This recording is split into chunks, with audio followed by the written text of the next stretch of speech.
Welcome to Just Asia, AHRC TV's weekly human rights program. These are the headlines. Video surfaces of military beating an armed Rohingya in Burma. Very disappointed with Aung San Suu Kyi, Professor Yiombi Thona discusses refugees and Rohingya. Thai student activist Datupat's bail revoked. Review of Nepal's poor justice institutions and human rights situation in 2016. 10-year-old girl confined and tortured by Pakistani judge. Indonesian farmers wrongfully prosecuted in forest land case. Urgent appeals from Thailand and the Philippines.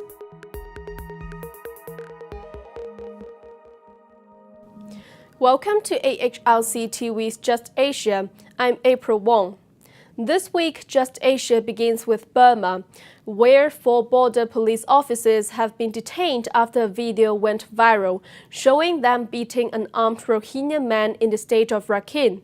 The video was posted to Facebook on Saturday and seems to show officers with military-grade weapons kicking 2 men, as another officer looks on passively. According to the government statement on Sunday, the 4 detained officers would be punished. 2 of them had participated in the beating, while the 3rd detained officer was a supervisor. The 4th detained officer had recorded the images during a clearance operation in the village of Kotam Kauk on November 5th. The village is in Radadong Township, near Mandong Township, the site of much of the recent violence against the Rohingya. In an open letter last week to the United Nations Security Council, a group of former Nobel Peace Prize laureates and other public figures called the situation in Rakhine a human tragedy amounting to ethnic cleansing.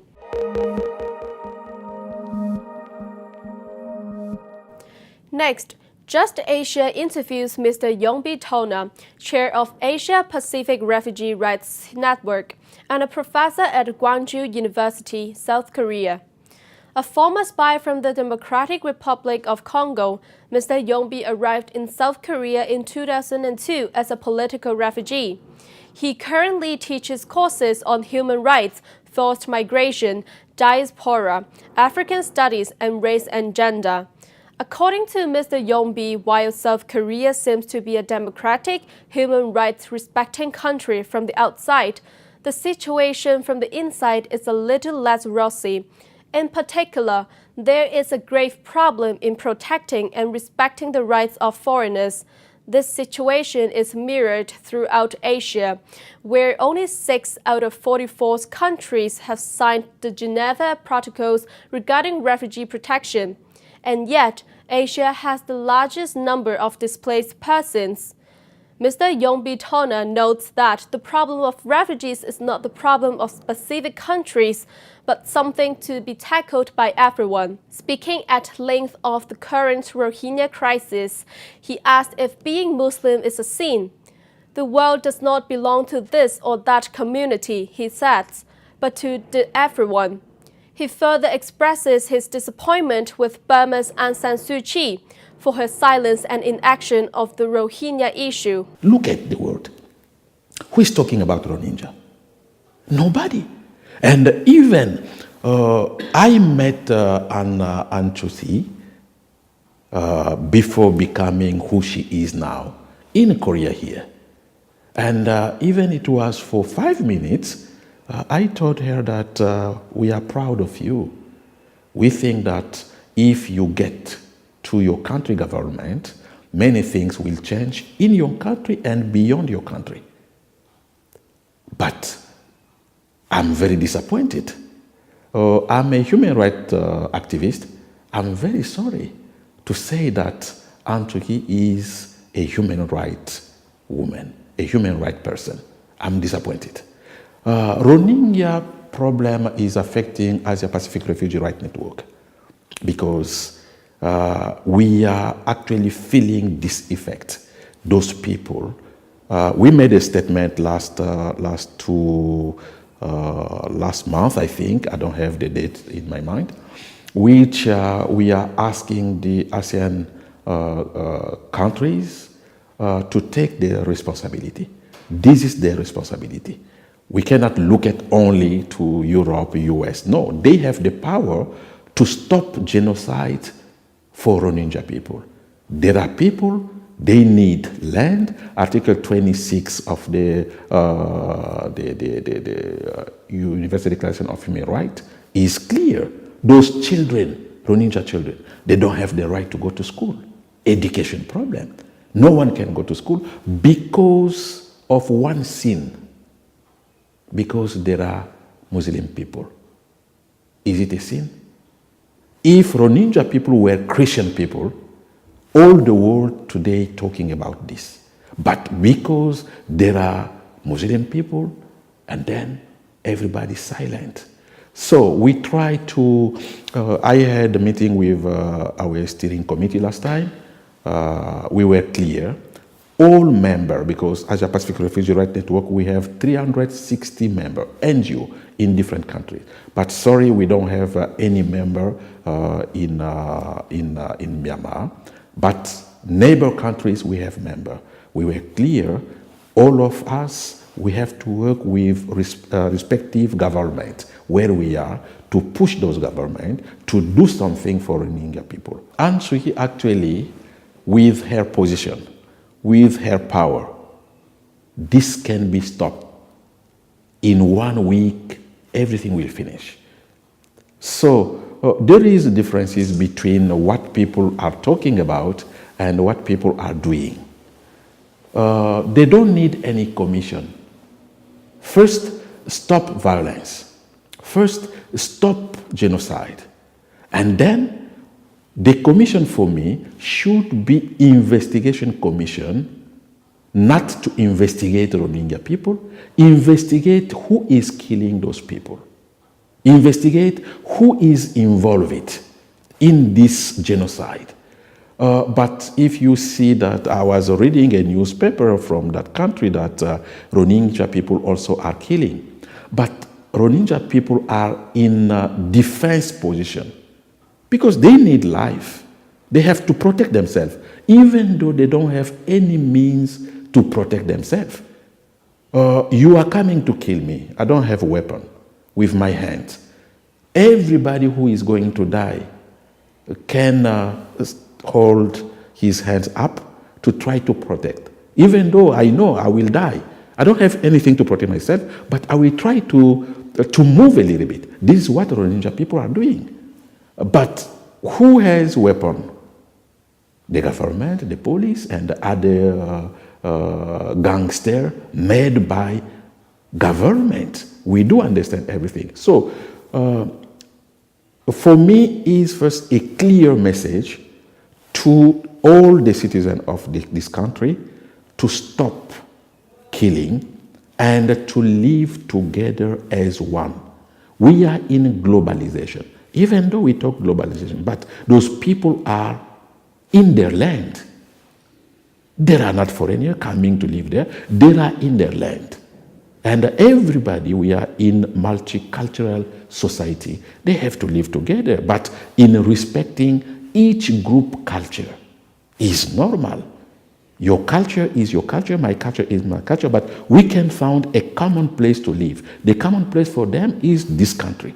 And everyone has his culture, which should be respected, protected.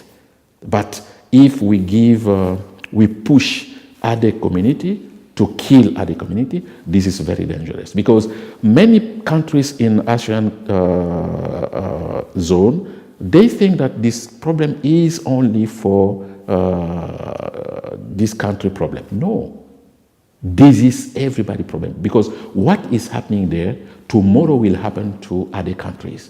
And today, if you don't stand to stop this, when it will happen in your country, we don't know to who you will ask help to stop this. So we are human beings, and in this world we are just in transition, passing for few time, less than 100 years. Why not? Everybody can live peacefully and pass away. It's clear and simple. We don't need politics in a human right protection.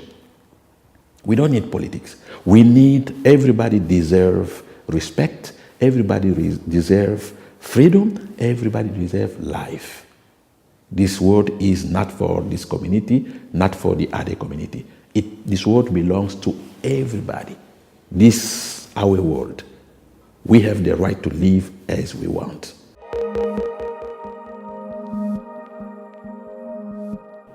In Thailand, the bail bond of student activist Mr. Jatupa Bonpataraksa was revoked by the Khon Kaen court on December 22nd. Popularly known as Pai Dao Din, Mr. Jatupat was charged with last measures for sharing the BBC's news profile of King Ramen X earlier this month. According to the court, Jatupat's bail bond was revoked because he had not deleted the post that had prompted the last measures charge against him, and he continues to express himself through social media in a gesture to make a mockery of the state power, showing disrespect to the law, causing damage to the nation. The court also rejected another bail application submitted by Jatupat on the same day in order to prepare for his upcoming examination in January. Mr. Jatupat is currently being detained at the Khon Kaen prison. Next, 2016 was not a good year for Nepal regarding the protection and promotion of human rights.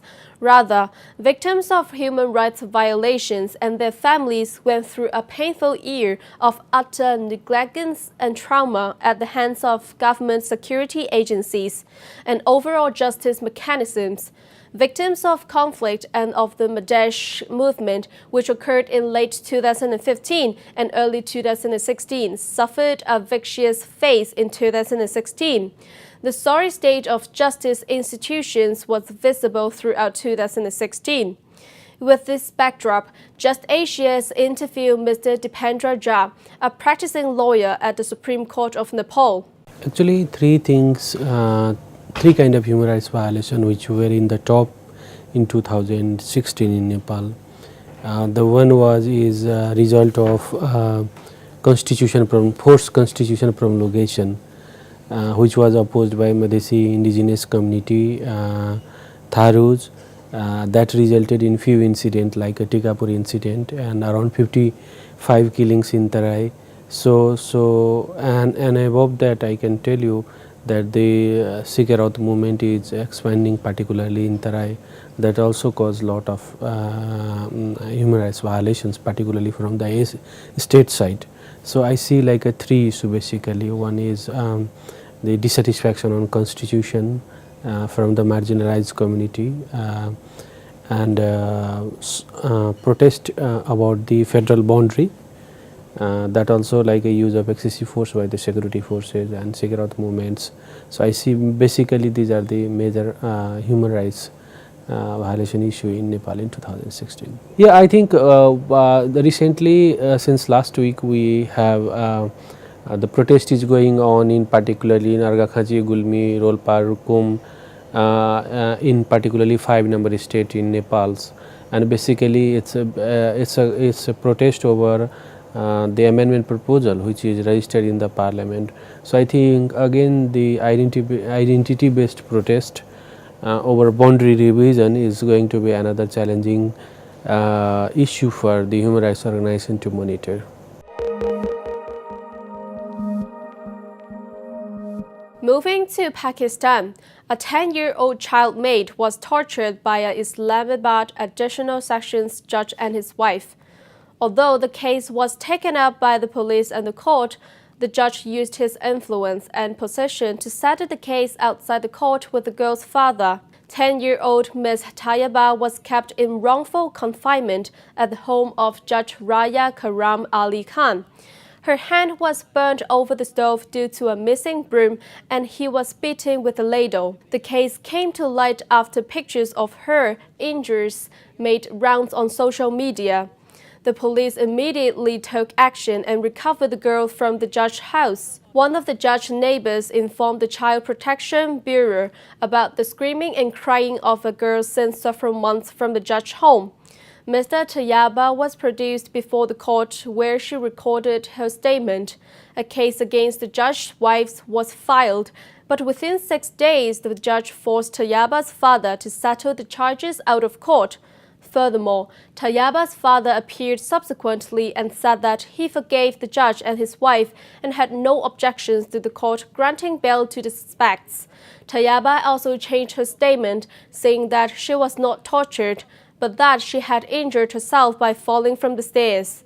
The judge and his wife was acquitted of all charges.